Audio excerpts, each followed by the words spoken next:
Hello, my name is Bronwyn Beata. Today I'm presenting on the topic of connecting the tropical zodiac with your chakra system. The power to change your karma lies within you. This is my first video of 3 required for certification through the Asheville Vedic Astrology program. A little bit about me. I'm in my practicum year at the time of this recording, and I just wanted to share what I'm most enthusiastic about. For one, it is this apprenticeship, and I'm so grateful to be a part of it. The second thing is that I'm practicing being present more than ever, and I'm not perfect at it yet, but I feel like that's important to mention, that I'm trying. And also, I'm really enthusiastic about living in a both-and paradigm.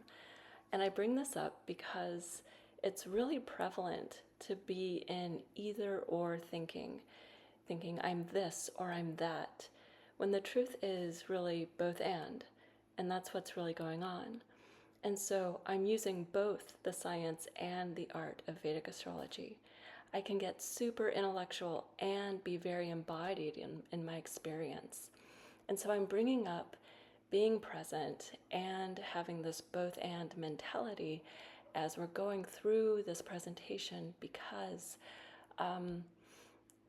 you'll find that this is a very intellectual way to discuss the chakras and to discuss karmas. And you may find that if you go through this practice yourself, it's a very embodied thing that you'll be doing potentially. So I just wanted to mention that. And also the presence piece, just always being present with what's happening in your life, what's going on in your mind, what's happening in your emotions, and just seeing things for what they are. So here's what you're going to get from this video. I'm going to go through a description of the general nature of karma, and you'll find as we go through and get to the end especially that this concept of karma really comes forward. And then I'm also going to go into a few basic concepts that are found in Vedic astrology, just to review those. And then we're going to connect the tropical zodiac to your chakra system, which is found along your spine. After that, we'll travel through descriptions of each of the chakras. It'll be kind of like a type of hero's journey. And then we're going to go through how you can change your fate through the power of meditating by going through this journey through your chakra system. And then I have a couple of case study examples for you at the end.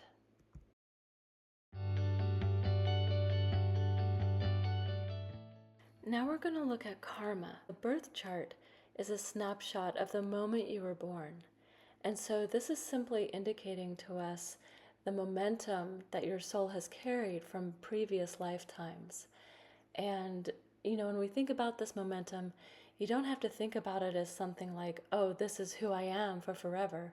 They're merely habits or tendencies that you've had for so long. And they're not fixed. It's not fatalistic. And so with this birth chart that you have, we're merely looking at your default settings. And lucky for all of us, these settings are customizable.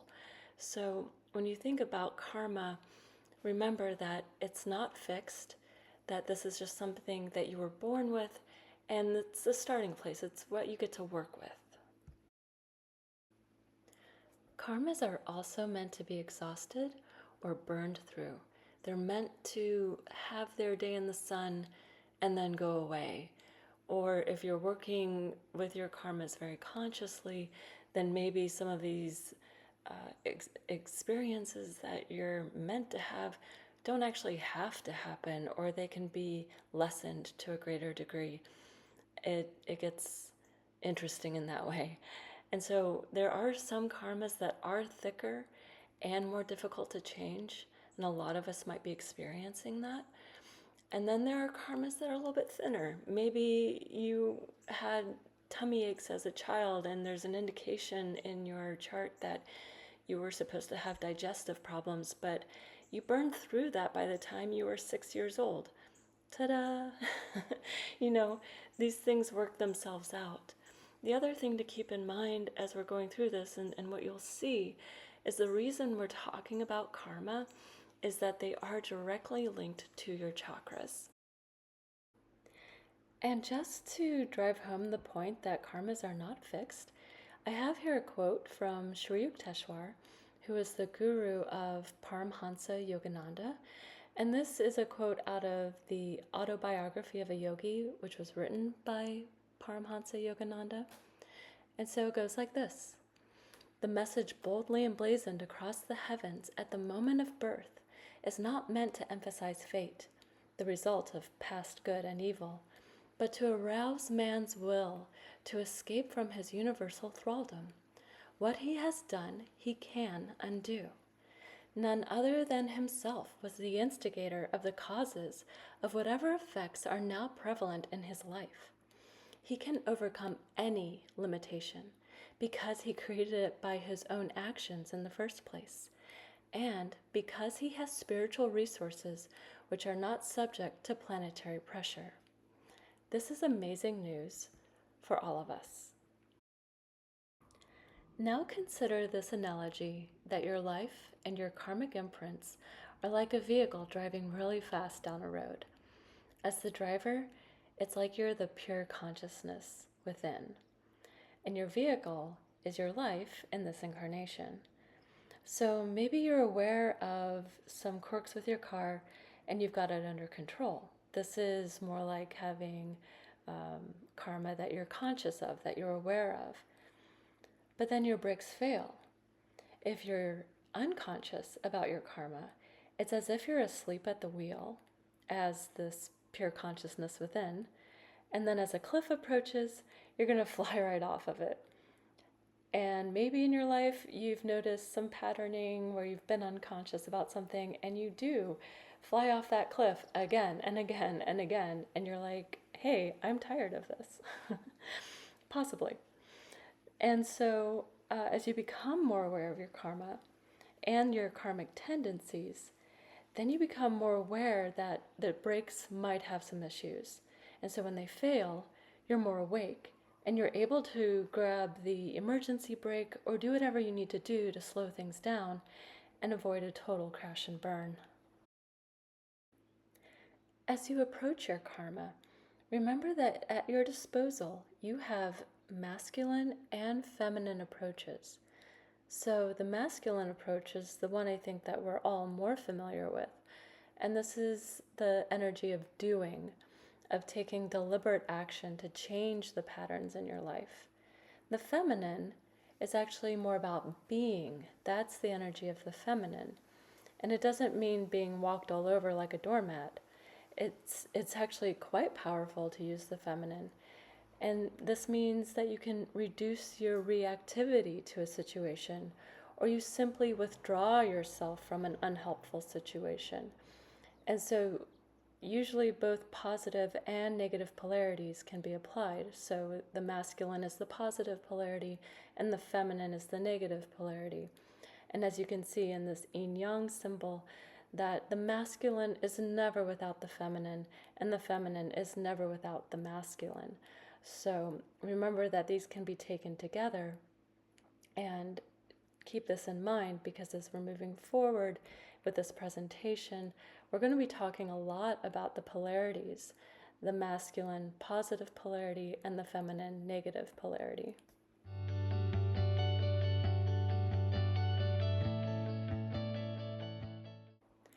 Okay, so here's a really basic concept regarding astrology, but I feel like it's important to bring this forward considering that we're going to be talking about the planets and the signs and how it connects to your chakra system within you. So a lot of the time it can be really easy to only think of the planets as outside of ourselves and the nodes as well. And so it's so crucial to remember that they're not only outside of you, but they're also energetics within you. They're archetypes within you. So at the moment you were born, the physical location of the planets and the nodes in the sky imprinted themselves on your physical body, your mental emotional body, and your spiritual body. So here we are with the both and, again, this paradigm. You are both a representation of the planetary precession at the moment you were born, and you have free will to change your life and your trajectory. Here is the South Indian style chart of the signs of the zodiac. And I just want you to see this in case you're not already familiar with it, because this is the layout that I'll be using in this presentation to start to show you how the chakras and the zodiac signs line up. Also, just on a really basic level, I'm going to look at the planetary qualities here so that when we're looking at each sign and we're thinking about which planet owns that sign, you can also keep in the back of your mind the archetypal qualities that planet represents. And so this list is not exhaustive by any means. So we'll just quickly go through these though, just so that you can start thinking about these if you're not already familiar with them. So the sun can represent vitality, intelligence, leadership, commitment. The moon is our emotions. It can be soothing and comforting, and also can represent our intuition. Mars is our instinct and immediate action, courageousness, and harshness. Mercury is contemplation, communication, management, and experimentation. Jupiter represents expansion, optimism, grace, and creativity. Venus, love, appreciation of beauty. It also represents our decision making and fairness. Saturn can mean hard work, focus, endurance, and being realistic. And lastly, in this basics section, I just want to put in a quick reminder that what I'm discussing here is only one small facet of the diamond of astrology, and that this diamond can be turned around in all kinds of different directions, and light can be shining into it from so many different angles to come up with so many different truths and real experiences. And so I just want to have a quick reminder here that as we're talking about the chakras, that this is just one minor facet of astrology. And also just when you're thinking about your own chart and your own astrology, just remember that this isn't the whole, that it's always important to consider the totality of your chart, the totality of your experiences, and how you've been working with your karmas.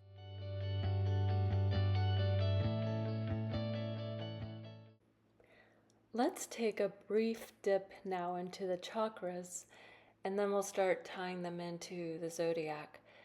But what is a chakra?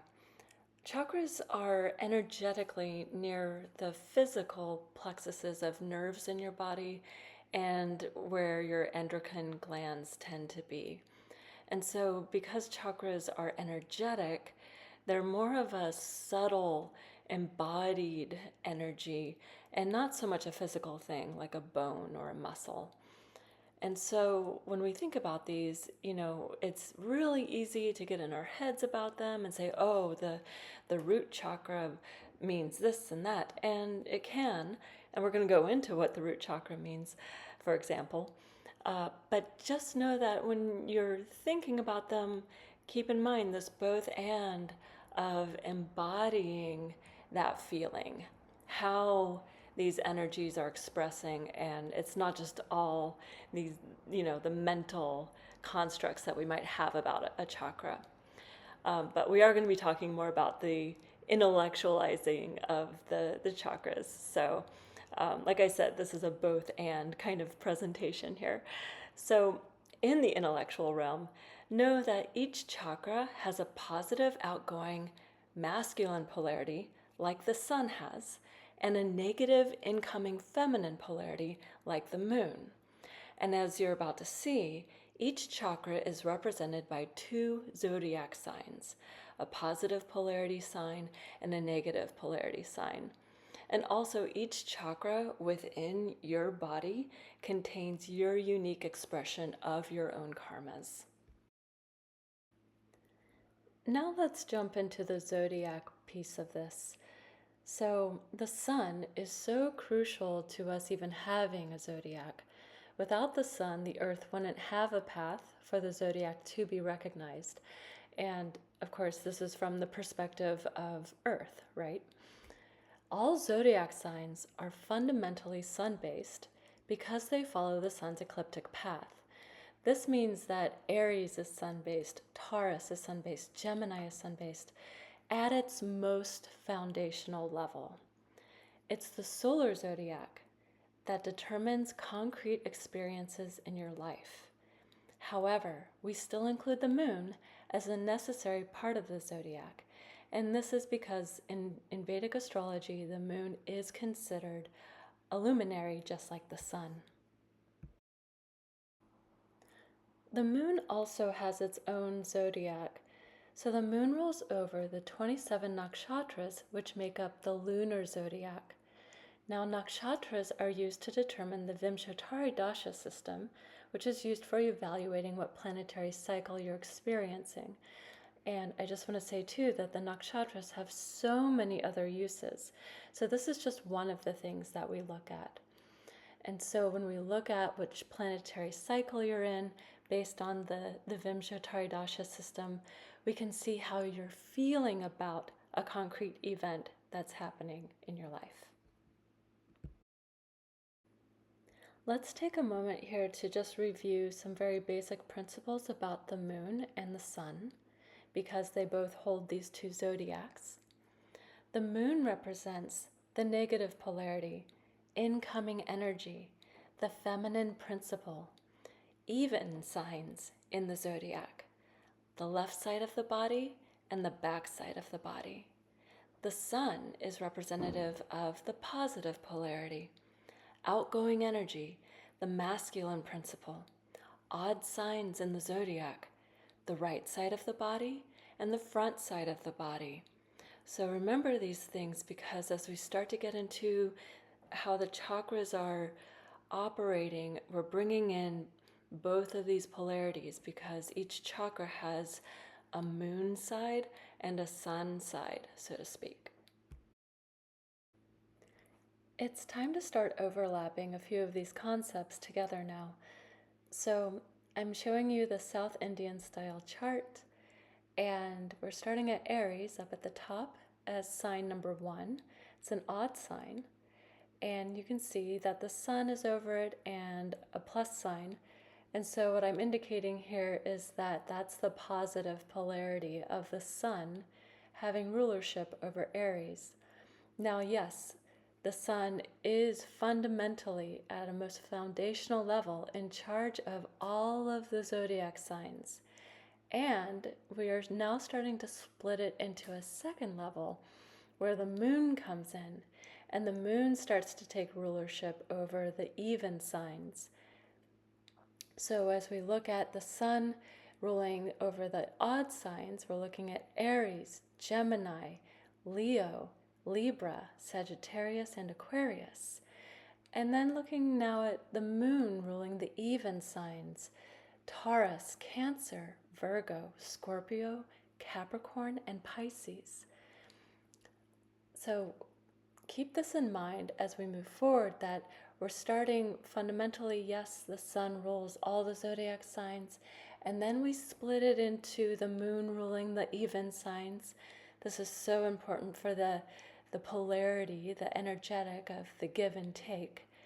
And then you'll see in our next slide how the sun and the moon split this rulership up into another level where the planets start to take a stewardship role over each sign. Here's where we're starting to create this third layer of rulership for each of the signs. If you look at Aries, for example, Mars is now designated over Aries. Aries continues to have the positive polarity of the sun, as we saw in the previous slide. And if you look next door to it in Taurus, you can see that Venus is now the ruler of Taurus, and it's keeping the negative polarity of the moon. And so this goes in the same way, clockwise, throughout the entire zodiac. So now back to Aries for a moment here. Mars is the ruler, the steward, over the sign of Aries. Look directly below it, from one yellow square down to the next yellow square, and you see Scorpio. Mars is also designated over Scorpio's sign, but it's the negative polarity that's an even sign. So now we're seeing where the signs are having a negative and a positive polarity ruled over by the same planet.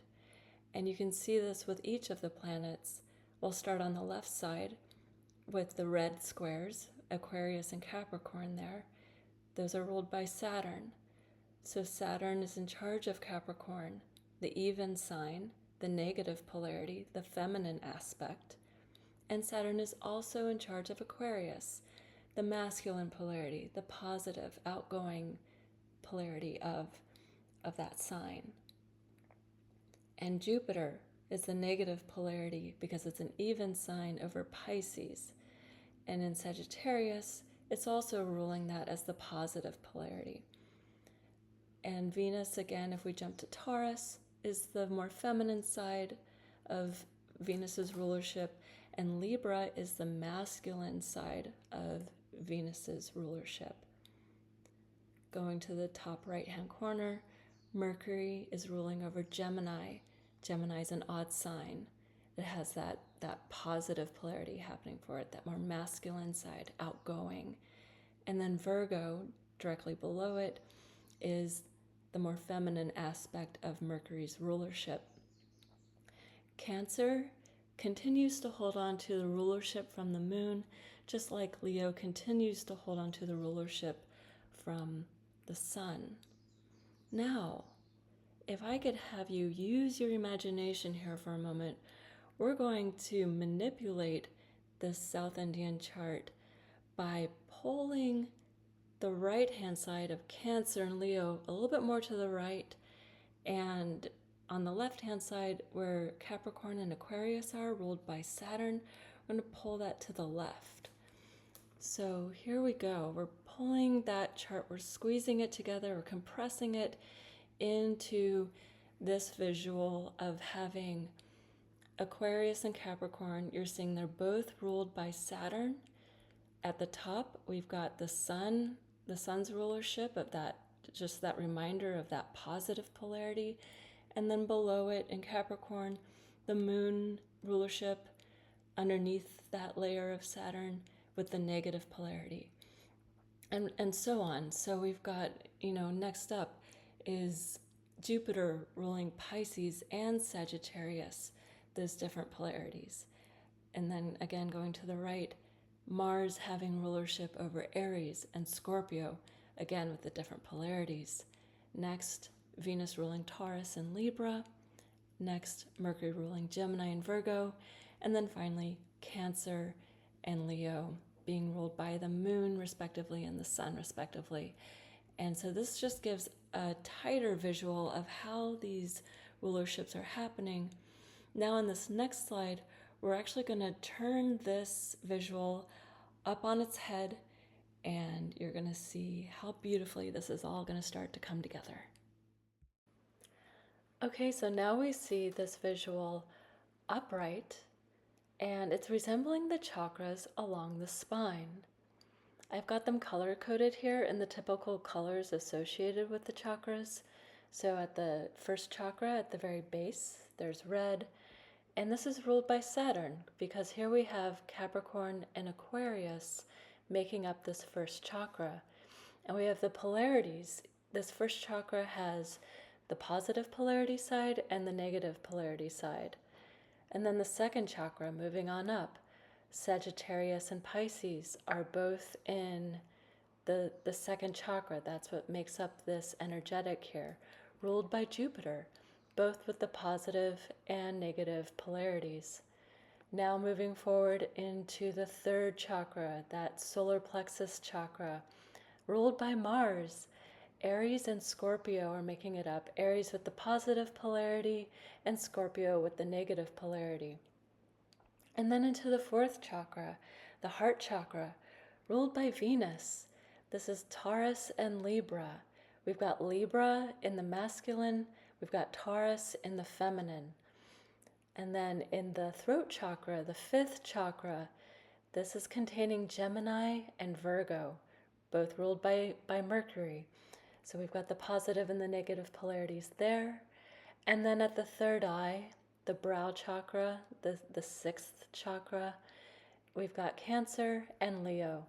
Cancer being ruled by the moon, having that more feminine, negative polarity, and then Leo being ruled by the sun, having a positive polarity. You're also seeing that I have dates that are overlaid here, the dates of the solstices. And we get to utilize the sun's path from our perspective here on Earth to traverse the zodiac with its polarities up and down the spine. We start at the southern solstice in December, which usually begins either December 20th to the 21st or the 22nd, somewhere in that range. And then we follow the sun's path through the zodiac up through the positive and negative polarities until we reach the northern solstice in June, which can be anywhere from June 20th to the 22nd. Then we continue from the top back down to the base. And this creates a cycle over and over again, a new year over and over again, a new solar year, so to speak. And this can also translate to the cycles of breathing up and down your spine through the chakras. So this is how the zodiac aligns with our chakras along the spinal column. And I've made a note here that you'll notice that we're not including the seventh chakra at the crown, and this is because that chakra is beyond form. So you may also be noticing that the positives and negatives are kind of grouped together here, and that we just kind of made a straight line up and a straight line down. Well, the truth of the matter, what happens here is they actually interweave, because as you'll remember, we talked about the more feminine negative polarity being on the back side of the body and the left side, and the masculine positive polarity being in the front and on the right.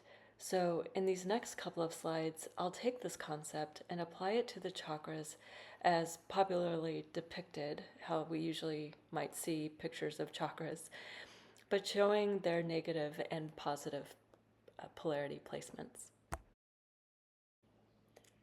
This is a view of the chakra system, how we might typically have seen it.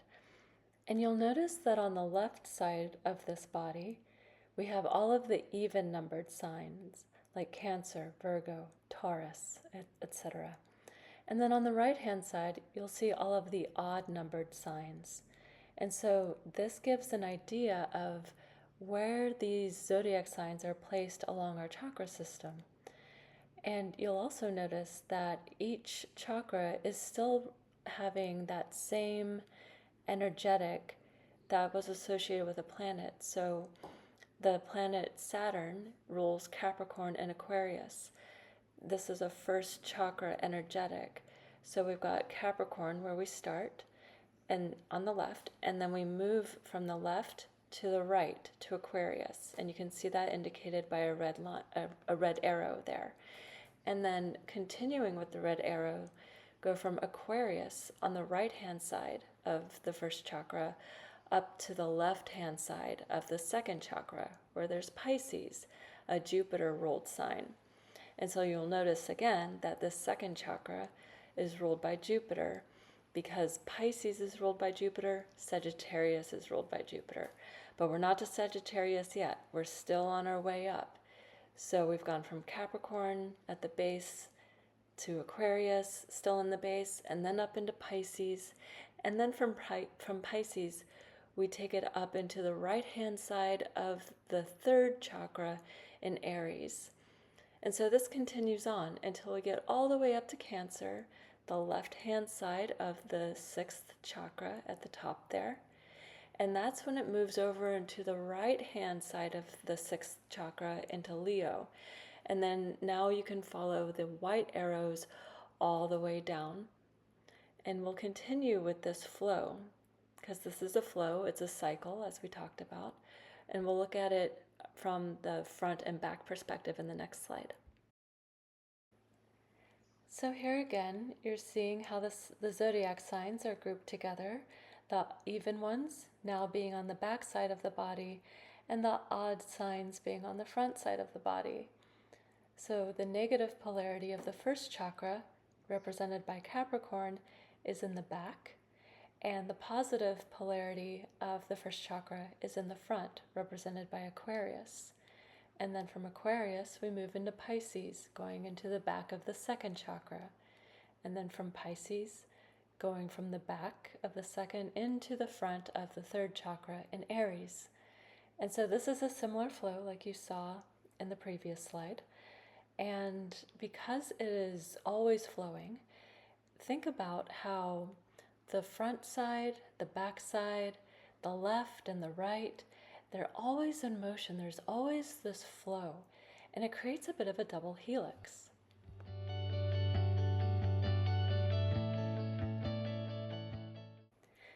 It's important to recognize the roles of North and South when it comes to the zodiac signs, because it ends up playing a really important role in how our chakras function, as we'll see later on here.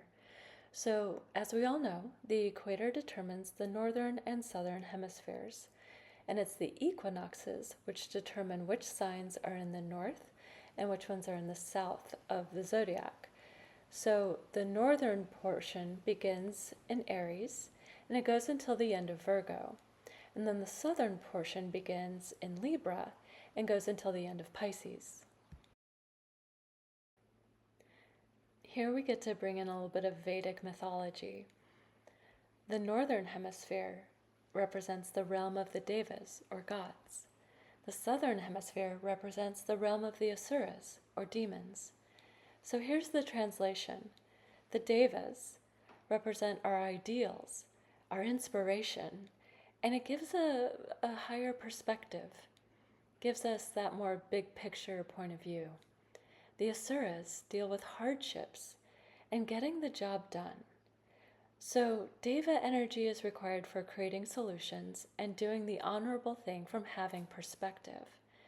Asura energy is required for being in the thick of a hard situation.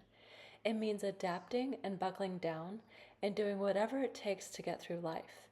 So here we are again with this both and paradigm that I mentioned at the beginning. We require both hemispheres to function in this world.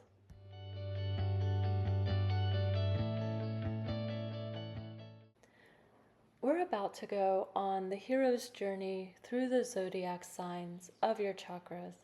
And in order to do that, we're going to use the sun as our guide.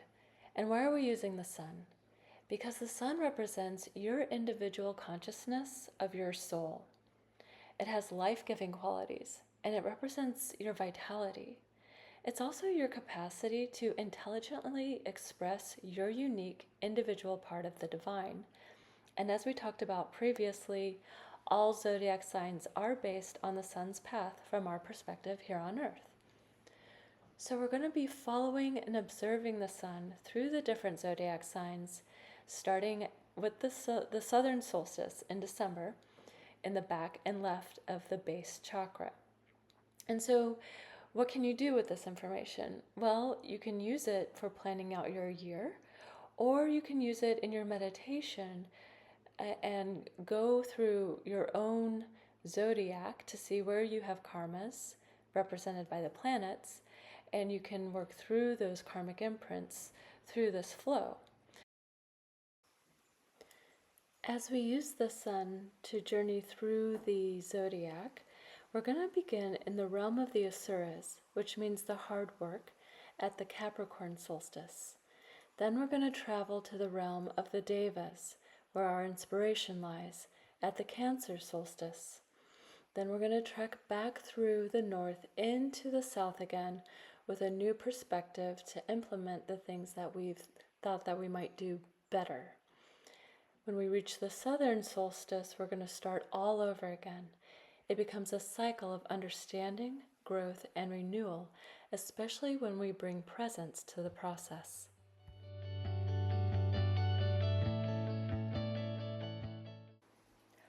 Our journey begins with the sign of Capricorn. Capricorn is the feminine side of the root chakra, or the first chakra.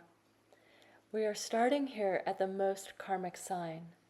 This is the place of suffering through karmas, of bearing burdens, doing the hard work, enduring and surviving.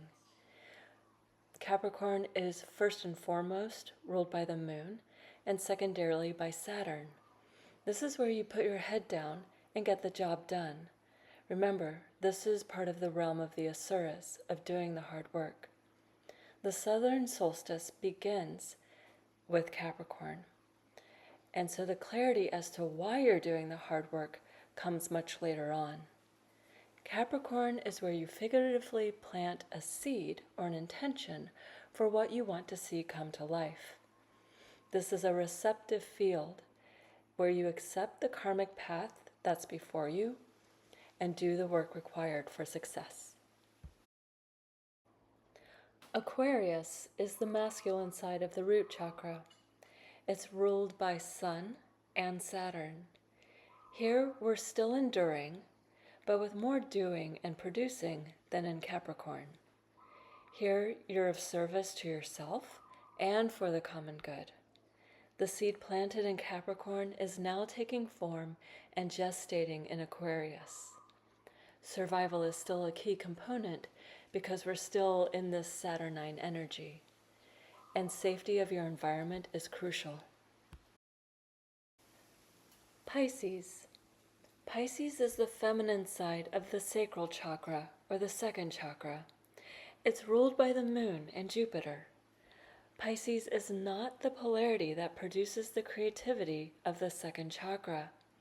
However, it is the place where you become receptive to your environment and you become more aware of possibilities.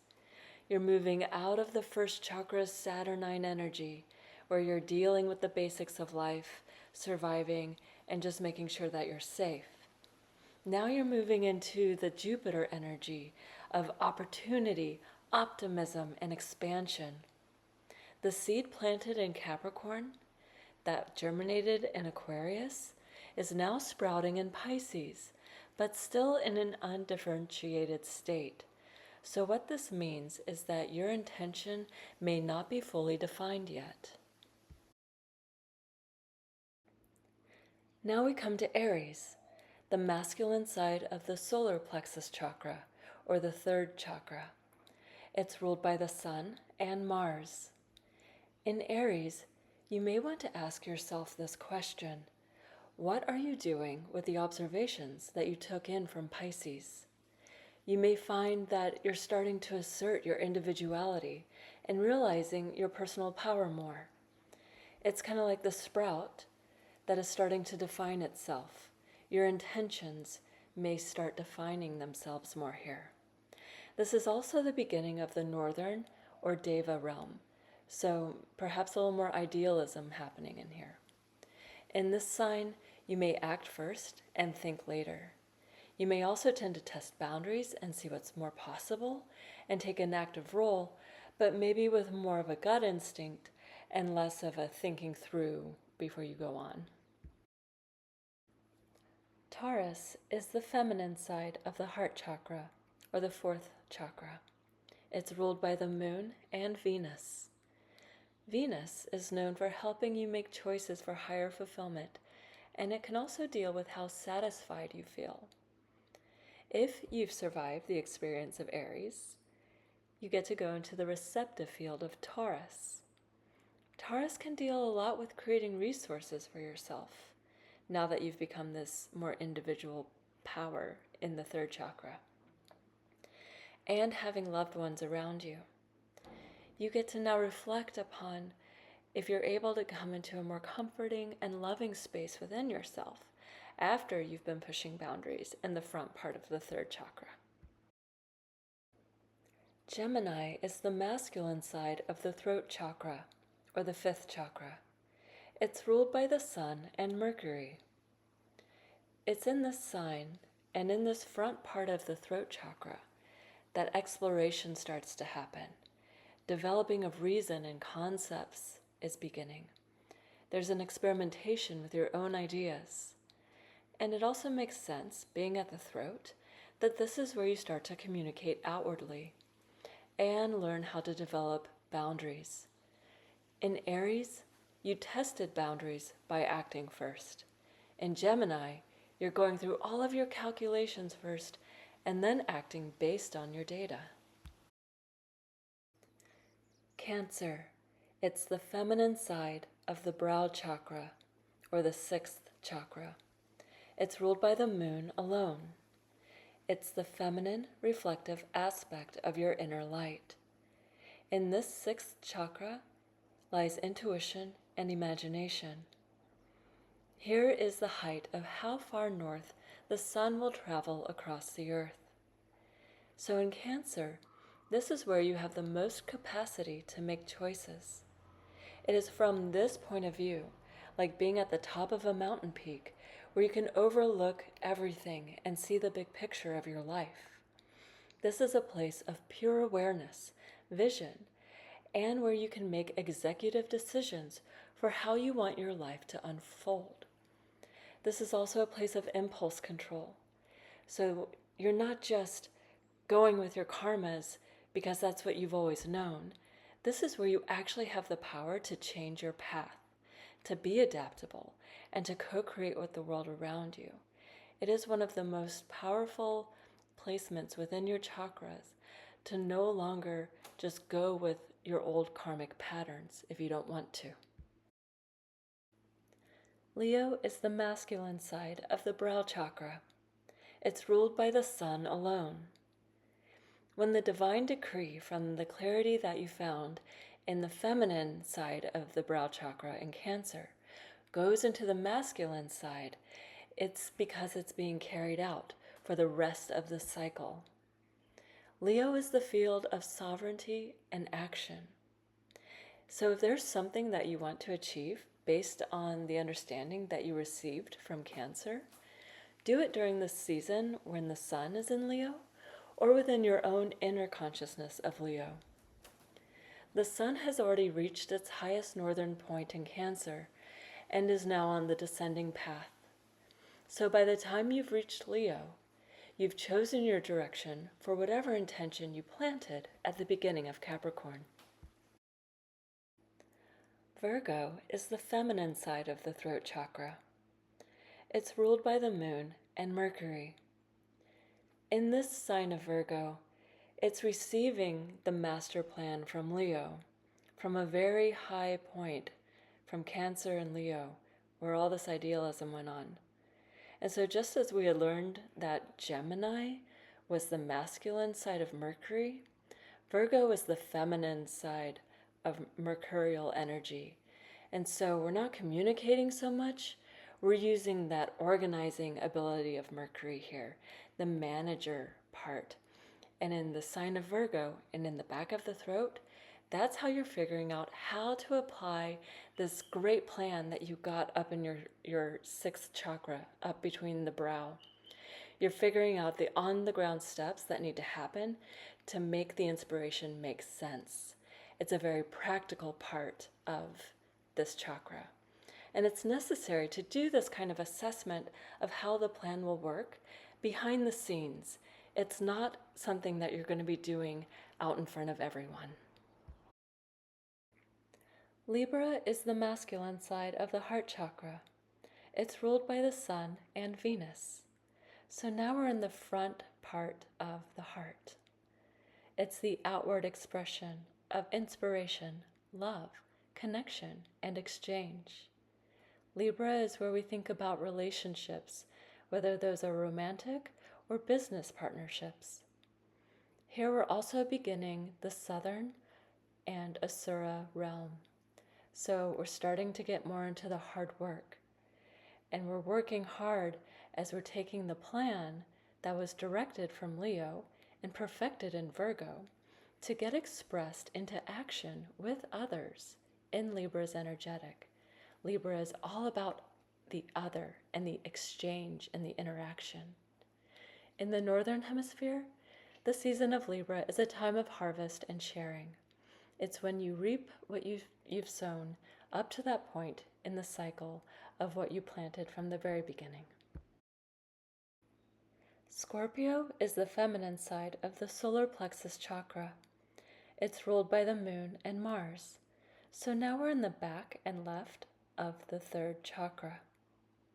It's a place of retreat and rest, and of storing the remaining harvest, and of storing memories. And so what's the remaining harvest? Well, think about all those intentions that you've cultivated through this whole cycle. And we were just in Libra, where you were sharing those intentions with others. So now you might have some intentions that are left over, perhaps, or you've got even more intentions than you knew you had before. And so you're using this to build energy within yourself. And let's remember that Scorpio is a sign of transformation. So while you're accumulating energy, you may also be releasing karmas, old energy, that no longer serves you. It's so important to remember that the Scorpio field is the calm aspect of Mars. It's where you get to regulate your nervous system. So by being self-regulated, you're now ready to move into the final stage of Sagittarius. Sagittarius is the masculine side of the sacral chakra. It's ruled by the Sun and Jupiter. So now here we are in the front and right of the second chakra, where you get to express yourself. This is where the creativity and manifestation come into being, whether that's children or a project you've been working on or building a legacy. You've been through the whole cycle of developing your intentions and your vision, of interacting with others and sharing, and then coming into a place of rest. And now in Sagittarius, at the end of this hero's journey, you get to raise your symbolic bow and arrow and aim for the next cycle. Here's where you get to spread the new and improved seed or intention, again in Capricorn. Now we've been through the whole hero's journey of the polarities of the chakras, and so I'm bringing this image back into your awareness once more, the view from behind and then the side view of how this flow is happening up and down, or up and around the chakras. And you can bring it into not only how you're planning your year, but I feel like more importantly into your meditation cycle. And this is why. Every time you consciously breathe along your spine with the intention to release attachment to karmas, you go through this chakra cycle and reduce the impact of your karmic fate. So what does this mean? I feel like the emphasis is really on your intention to release attachment to karmas, because you might be living your life and really seeing now where these karmas are happening over and over again, these old habits and patterns, this momentum from past lives. And the key is in releasing your attachment to them. It creates a bit of space between your experience and your witnessing of the experience. And so every time you're breathing in and out and going up and down the chakra cycle, then you start to see, oh, I don't need to hold on to this experience anymore. I can just see it for what it is. And you start to feel a little more free about what's happening in your life. And you find that your life starts to take a new direction. This might happen slowly, it might happen very quickly. Next, we're going to look at a couple of case studies so that you can start to see how we apply this somewhat abstract concept.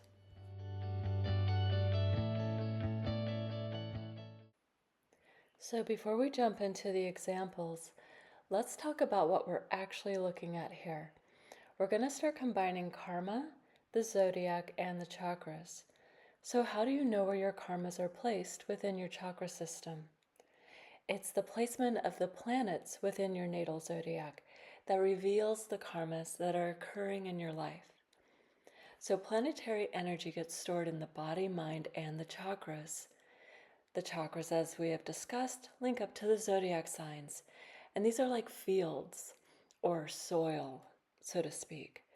So karmas, as represented by the planets and the lunar nodes, are like seeds within the fields of the zodiac within your chakras. these karmas naturally express themselves in your everyday life, or they're waiting for a triggering planetary cycle or transit to come along to express themselves from within you. We're first going to start with the example of Dr. Maya Angelou. She was an African American icon who was an inspiration to people all over the world. She started out her career in entertainment, but became a poet and a novelist. She eventually got involved in the civil rights movement of the 1960s as an activist and was a collaborator and friends with Dr. Martin Luther King Jr. and Malcolm X. Her impact helped redefine how people thought about race and culture. Now we see where her planets are placed, these karmas for her specific makeup. We'll start with Mars because it's in Aquarius. We're starting at the base chakra, the first chakra. Mars is in the front of the first chakra. Then we move into Pisces, into the back of the second chakra. Mercury and Venus are there. And then we move up into Aries, into the front of the third chakra.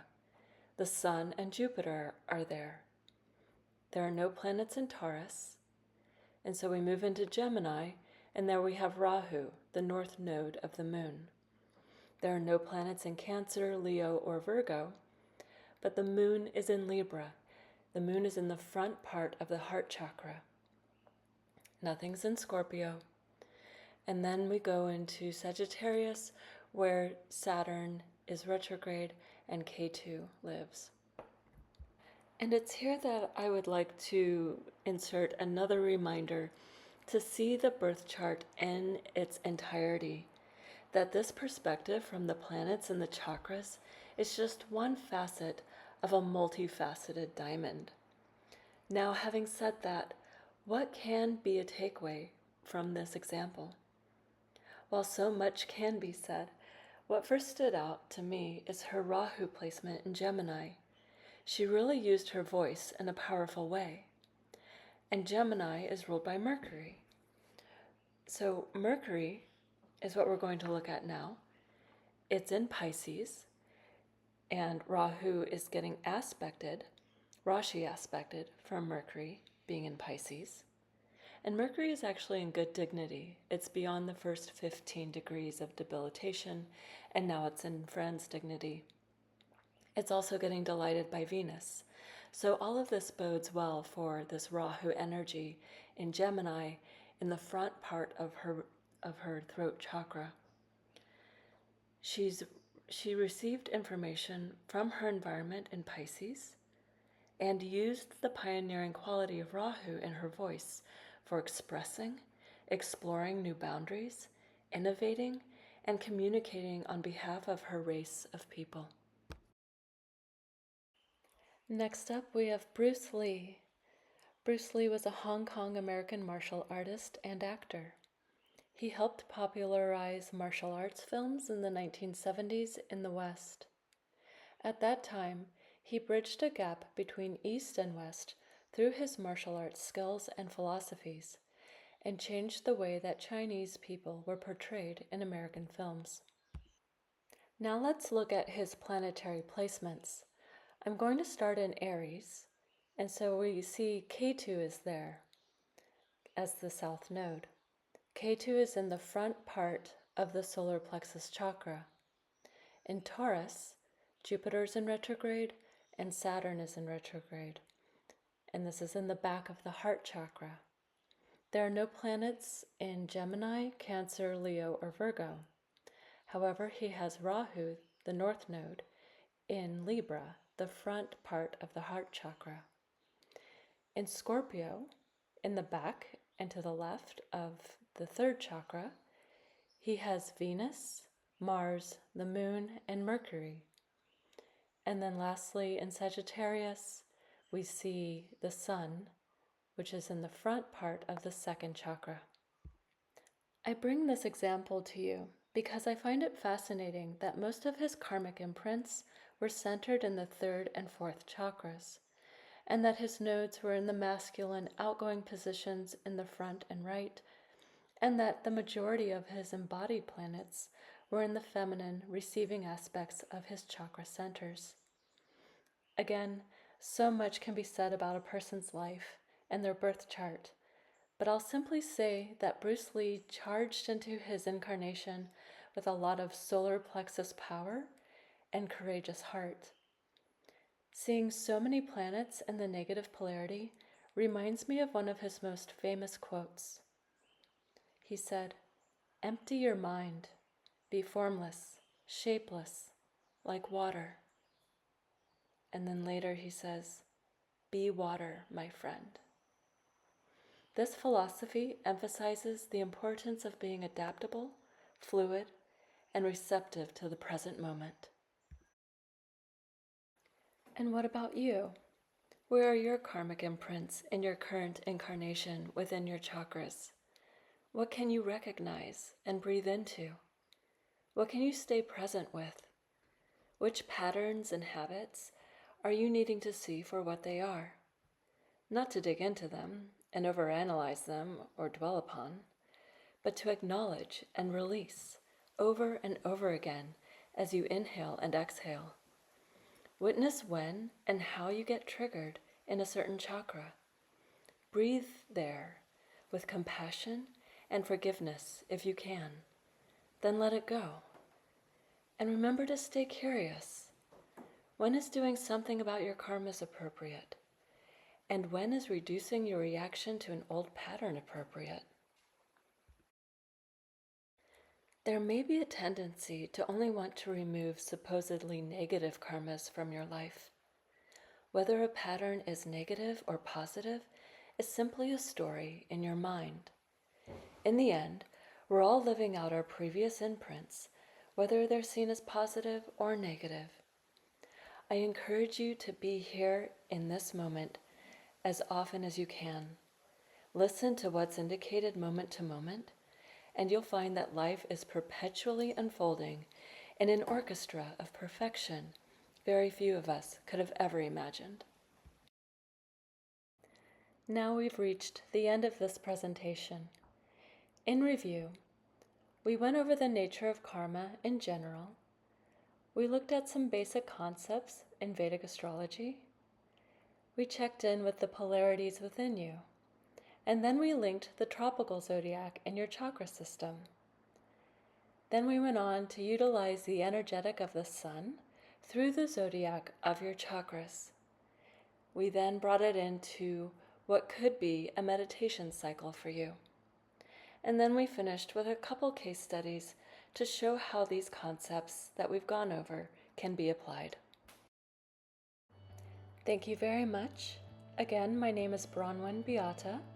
I'm the author of Quiet Light Reflections on Substack, which you can find at quietlightreflections.substack.com. For more information on Asheville Vedic Astrology, please visit their website at ashevillevedicastrology.wordpress.com, or you can go to their YouTube channel at www.youtube.com/@RyansVedicAstrology. And to become an Asheville Vedic Astrology apprentice and learn as I have learned, please visit Vedic-astrology.teachable.com.